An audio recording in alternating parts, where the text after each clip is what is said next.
Hey guys, welcome to the Liberal Hive Mind, a channel solely focused on exposing the abundant hypocrisy of the left. Well, Dementia Joe strikes again. I swear at this point I'd rather have Hunter Biden as president than Joe Biden. You know, we often refer to Hunter Biden as a crackhead, as Joe's crackhead son, but honestly the real crackhead seems to be this guy. Holy frickin' moly. What is wrong with this lunatic? The fall of Afghanistan is by far Joe Biden's biggest failure. It's what started the downward spiral of his presidency. He's yet to recover from that downward spiral, by the way. His approval rating still remains in the gutter where it was after the fall of Afghanistan in 2021. It's clearly his biggest failure. It's something that he should approach critically, and even he said in the past, I remember exactly what Joe Biden said after blaming Donald Trump like 17 times. He said, "The buck stops with me, I'm the president. I take responsibility," and then immediately pivoted to blaming Donald Trump and taking zero responsibility. Well, he said that the buck stops with him. The question is he finally coming around to taking responsibility over his failures? You already know the answer to that. It's a rhetorical question. Obviously, Joe Biden is still blaming everybody else and pushing the concept that he did everything right and was right about everything, and that actually he's now vindicated because supposedly the Taliban is working towards US interest against Al-Qaeda. This guy is a lunatic. Joe Biden is a crackhead, metaphorically of course. Let me show you guys exactly what I mean by that. We've got some stuff to get into, so let's roll the tape. Alright folks, so there's this viral clip of Joe Biden bouncing around the internet. I mean, it's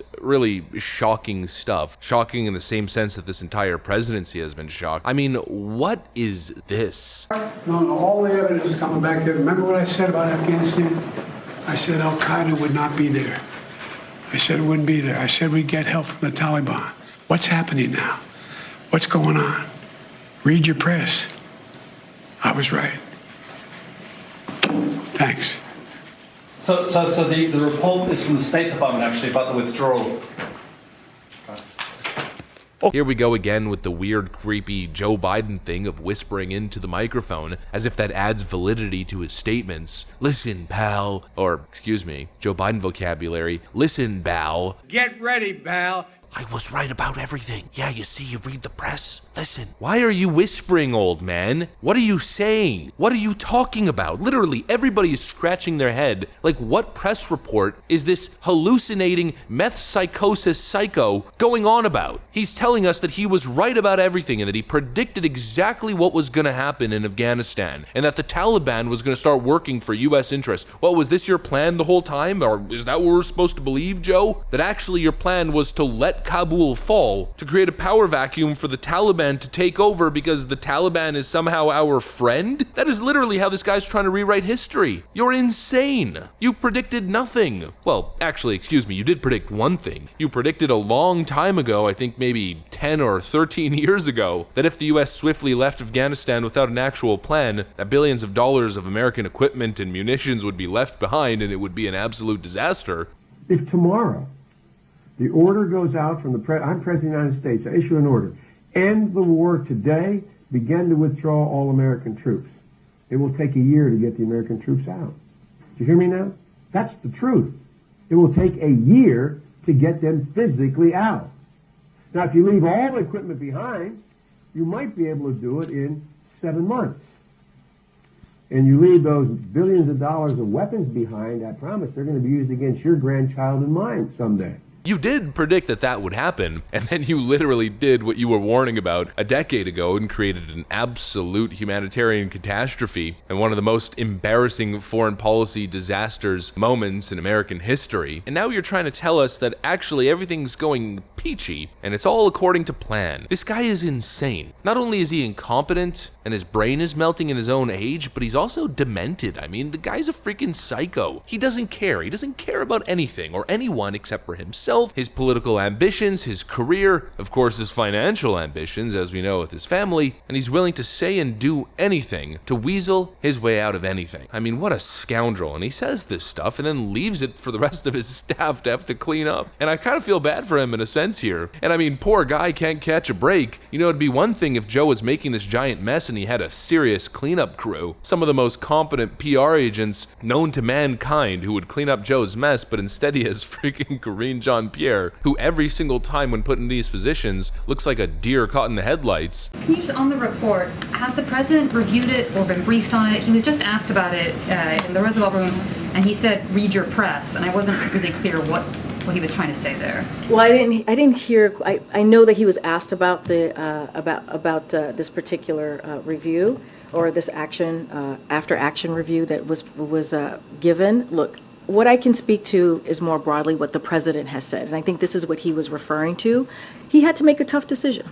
Right. You know, Karine Jean-Pierre, even when she speaks, even when she tries to answer questions, essentially what she's saying is this. Don't have anything. I don't have anything. Again, I don't have anything. I don't have anything. I don't have anything. Don't have anything. I don't have anything. I just don't have anything. I don't have anything. I don't have anything. I don't have anything. I don't have anything. I don't have anything. I don't have anything. Her entire legacy, which she views as historic. Again, this is a historic administration.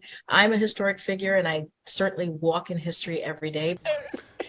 I'm a historic figure, and I certainly walk in history every day. Is literally nothing. I mean, speaking empty words that mean literally nothing. Because obviously the reality is here, what Joe Biden is saying is complete nonsense. And there are no press reports. Well, maybe there is, but it's probably, you know, Joe Biden press goons writing garbage, bogus, fake news to help in his defense. Kind of like that letter that 51 former intelligence officials signed on, claiming the Hunter Biden laptop story was misinformation. Read the press, Bal. 51 former intelligence agents concluded that that was Russian misinformation. Just like the press is now writing that I was right and did everything proper in Afghanistan. Complete nonsense. Here are the facts. A reporter asked Joe Biden if he admitted to mistakes during the withdrawal of Afghanistan in 2021. US President Joe Biden said that Washington is getting help from Afghanistan's Taliban to, quote, end the al-Qaeda threat, contradicting a UN report released last month that said Taliban maintains a strong and symbiotic tie with al-Qaeda, and that the latter is rebuilding operational capabilities on Afghan soil. The US president made the remarks during a press conference following the Supreme Court's decision to block his student debt relief program. When a reporter asked if he admitted to making mistakes during the withdrawal, Joe Biden said no, all the evidence is coming back. We read the clip, but the UN report is claiming that the link between the Taliban and both al-Qaeda and Tehrik-e-Taliban Pakistan (TTP) remains strong and symbiotic. A range of terrorist groups have greater freedom of maneuverability under the Taliban de facto authorities. They are making good use of this, and the threat of terrorism is rising in both Afghanistan and the region. Joe Biden is trying to make the argument that the UN report is nonsense and that, I don't know, probably some political reporter or someone at the Washington Post, you know, those foreign policy geniuses are correct, and that all the information is coming back. All the information, by the way, none of which has come to light, proves that Joe Biden is correct and the Taliban is working to crack down on al-Qaeda. Give me a break. I mean, I don't even know what to say anymore. The President of the United States is supposedly leading the nation to greatness, but he doesn't even know what's going on. He thinks wages are going up when inflation is rampant and people are getting poorer. He thinks the border is secure when the border is in absolute chaos. He thinks that Russia is losing the war in Iraq during the same week where news is dropping that the Ukrainian counteroffensive completely failed. And he thinks that he did a fantastic job and that all the news is coming out vindicating him on the Afghanistan withdrawal when the exact opposite is what's being reported based on UN analysis. I mean, I don't know what's going on. The only explanation that comes to mind is that Joe Biden is a dementia patient who is sitting in the Oval Office and he's just got a bunch of yes men and yes women around him feeding him fake news stories and bogus narratives telling him, Mr. President, you won't believe how great you're doing. They're typing up in a notepad, President Biden vindicated in withdrawal of Afghanistan, putting that piece of paper on his desk and writing, look what the press is writing about you. And then Joe Biden addresses the press writing, whoa, look what everyone's writing about, how right I was about everything. It's completely insane. It is insane. It's clown world on steroids. It's the president on crack. What the hell is going on? This guy is not fit to be president. Either the 25th Amendment must be used to remove him, because clearly it's justified, or just impeach the guy because, well, he also happens to be a freaking criminal. Anyways, that's what I got for you guys. Hopefully you enjoyed the video. If you did, make sure to leave a like and possibly subscribe to the channel. You know that we'd love to have you here. Thanks for watching, and I'll see you on the next one.